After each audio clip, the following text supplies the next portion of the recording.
Hello everyone කොහොමද ඔයාලට? ඉතින් සති 3කට විතර පස්සේ අද ව්ලොග් එකක් අරගෙන ආවා. ඉතින් මම හිතුවා වෙනසකටත් එක්ක මේ ව්ලොග් එකට වොයිස් ඇඩ් කරන්න.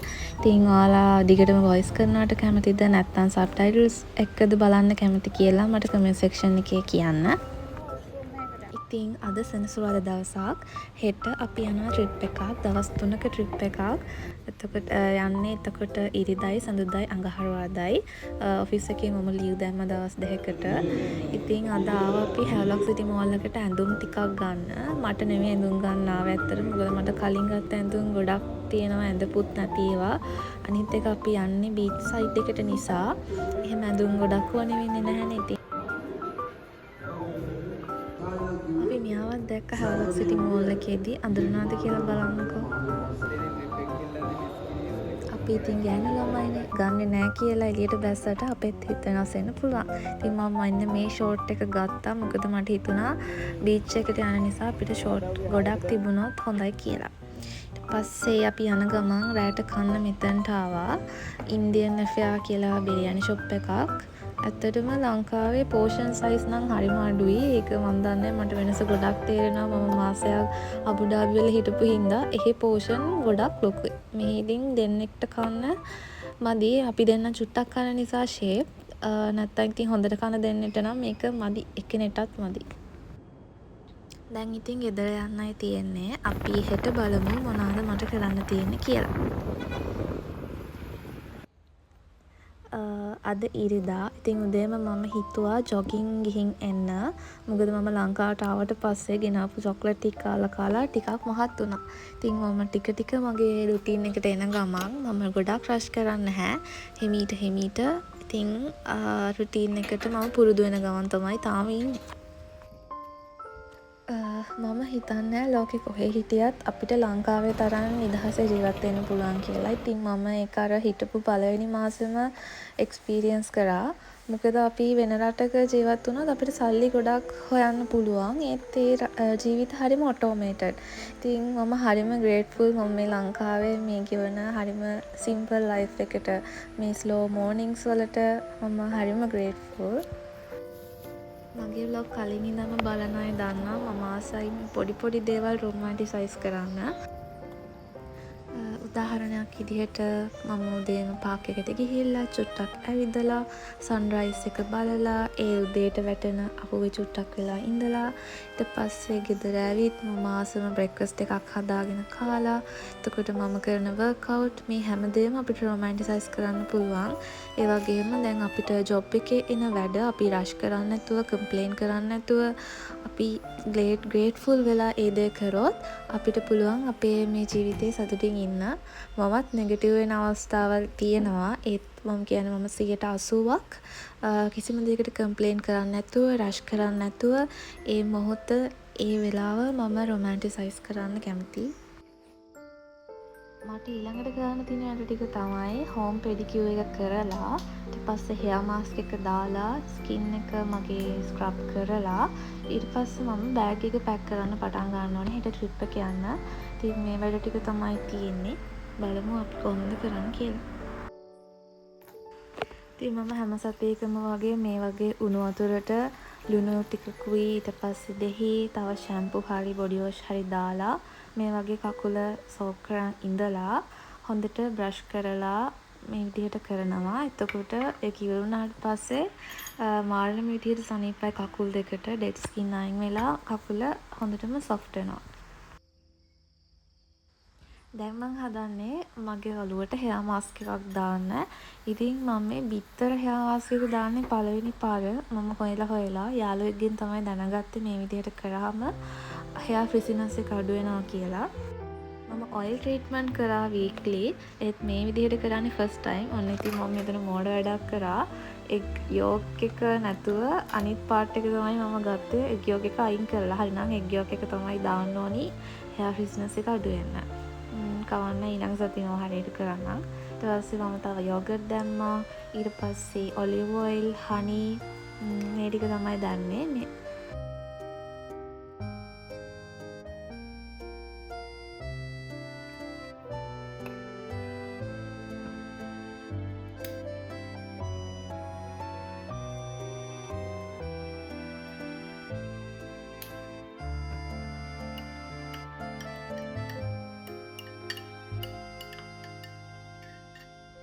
ඊට පස්සේ ටික හොඳට මික්ස් කරලා අරගෙන කොණ්ඩෙට දාන්න තමයි තියෙන්නේ. ඉතින් මේ පළවෙනි දවසේ තමයි මම බිත්තර දාන්නේ. හින්දා පොඩක් අමාරුවෙන් දාන්නේ. ඒත් මම දෙවෙනි සතියේ තුන්වෙනි සතියේ දාද්දි ඒකට පුරුදු වුණා. අපිරියාවක් තිබුණ නැහැ. දැන් මම මගේ බොඩි ස්ක්‍රබ් එක හදන්න යන්නේ. ඒකට මම ඇඩ් කරනවා කොෆි, සුගර්, හනි, ඔලිව් ඔයිල්. මේ ටික හොඳට මික්ස් කරලා ඊට පස්සේ ෆුල් බොඩි එකට මම හොඳට ස්ක්‍රබ් කරලා 10 to 15 minutes තියලා වොෂ් කරලා දානවා.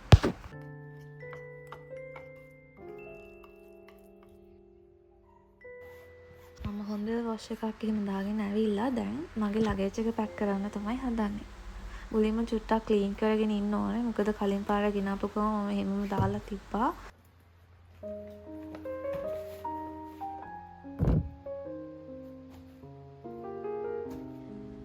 මෙන්න මේ පර්ෆියුම් එකයි බොඩි ස්ප්‍රේ එකයි මම ගත්තේ අබුඩාබි වලින්. මේ රෝස පාට මෙලෝ කියන එක හරියටම බබල් ගම් සුවඳයි. ඉතින් මම ඒ සුවඳ හොය හිටියේ. මම එච්චර පර්ෆියුම් ලවර් කෙනෙක් නෙමෙයි. ඒත් මම මේ පර්ෆියුම් එකට හරියම ආසයි. මම පළවෙනි පාරම සුවඳ බලපු ගමන් ඒක තමයි තෝරගත්තේ.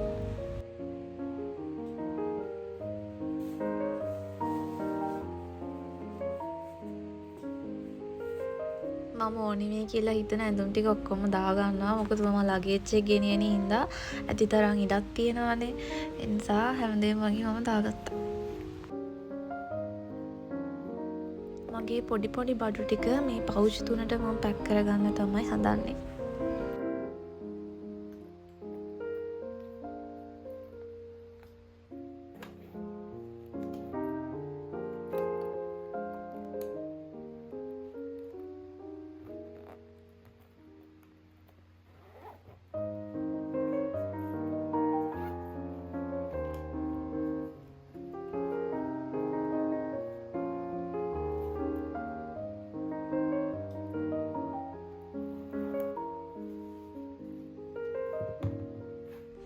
ඊට පස්සේ මගේ shampoo, tooth brush, tooth paste, එතකොට මගේ ෆේස් වොෂ් ඔක්කොම මම මේ ට්‍රැවල් පවුච් එකට දාලා වහගන්නවා.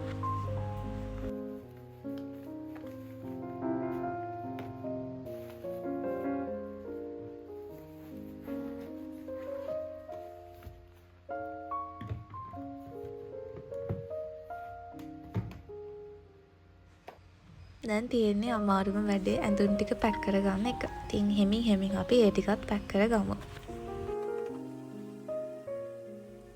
තව මට ඔයාලට දෙයක් කියන්න තියෙනවා. ඒ තමයි ඇයි මම මගේ මේ ලිවිං අලෝන් කියන ටයිටල් එක vlog එකෙන් අයින් කරේ කියලා.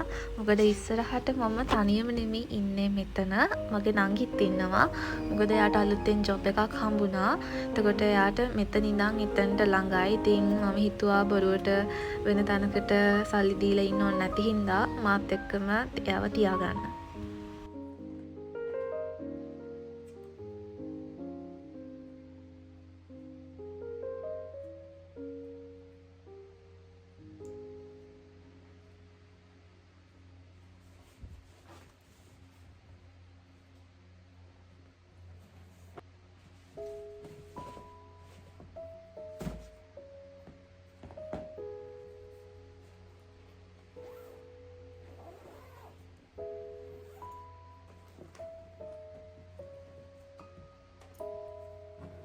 බෑග් එක පැක් කරලා ඉවරයි. දැන් මාත් වොෂ් එකක් දාලා රෙඩි වෙලා එන්නම්.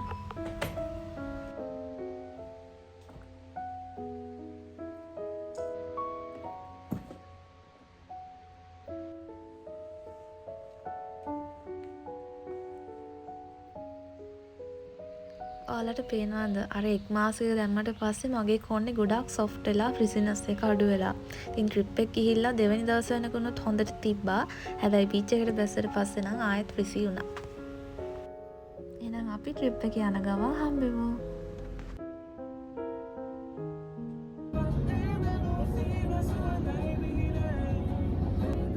අද අපි යන්නේ කල්පිටිය. ඉතින් ගිහිල්ලා ගොඩාක් වැඩ ගොඩාක් ඇක්ටිවිටීස් කරන්න හිතාගෙන ඉන්නවා. ඉතින් යනකම් ඉවසිල්ලක් නැතුව තමයි මම ගියේ.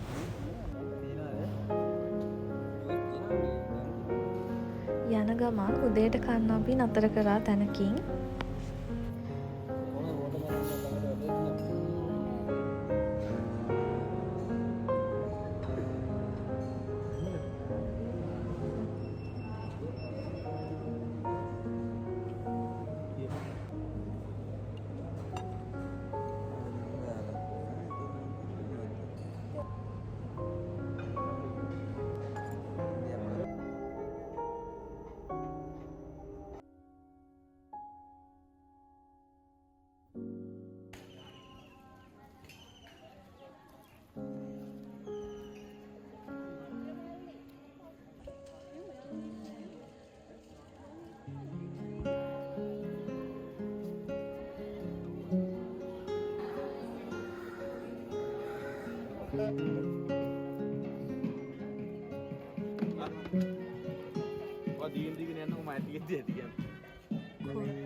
අපි නතර වෙන තැනට ආවා.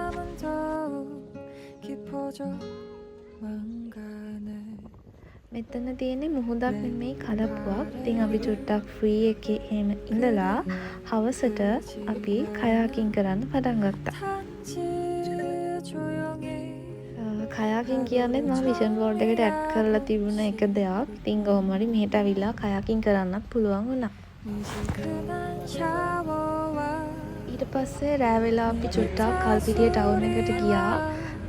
ඇවිදලා මොනවා හරි ස්නැක් ටිකක් ගන්න කකා ඉන්න.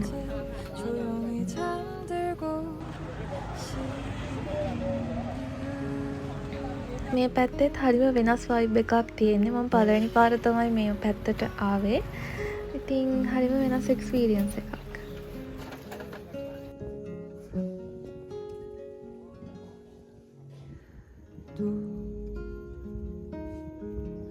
이 새벽이 지나면 난 널 다시 만날 수 있는 내일을 기다려야겠지. ඊළඟ දවසේ අපි බෝට් රයිඩ් එකකින් වෙනම දූපතක් වගේ එකකට ගියා. ඔයාලට පේනවනේ අවුවේ තරම මම කොහොමද ට්‍රිප් එක ගිහින් ආවට පස්සේ හිටියට වඩා ෂේඩ් 3කින් විතර කළු වෙලා ඉන්නේ. තාම රිකවර් වෙන ගමන් තමයි ඉන්නේ. මගේ කලින් vlogs බලලා තියෙන අය දන්නවා මම වතුරට කොච්චර බයද කියලා.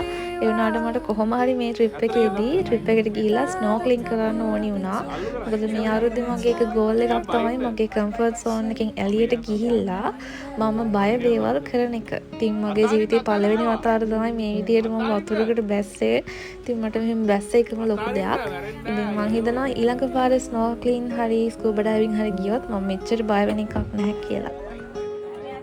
මේ මම බැස්ස ගමන් විතරයි. හැබැයි ටිකක් වෙලා ගියාට පස්සේ මගේ බය අඩු වුණා. හැබැයි ඒව වල වීඩියෝස් නැහැ. මේ බැස්ස ගමන් හින්දා තමයි පොඩ්ඩක් කෑ ගහන්නේ. තව අපිට මේ මාළු අල්ලන විදිහත් අපිට අපේ ඇස් දෙකෙන්ම බලන්න පුළුවන් වුණා. ඒ බෝට් එකේ හිටපු අයත් කිව්වා ටුවරිස්ලා කට්ටියක් මේ විදිහට දකින්නේ පළවෙනි වතාවට කියලා. තව අපි ඩොල්ෆින්ස්ලා බැලුවා. ඉතින් ඒකත් හරිම ලස්සන දෙයක්. මගේ ජීවිතේ පළවෙනි වතාවට තමයි දැක්කේ. ඉතින් තවත් ලස්සන vlog එකක් අරන් එනකම් හැමෝම සතුටින් පරිස්සමින් ඉන්න. බයි.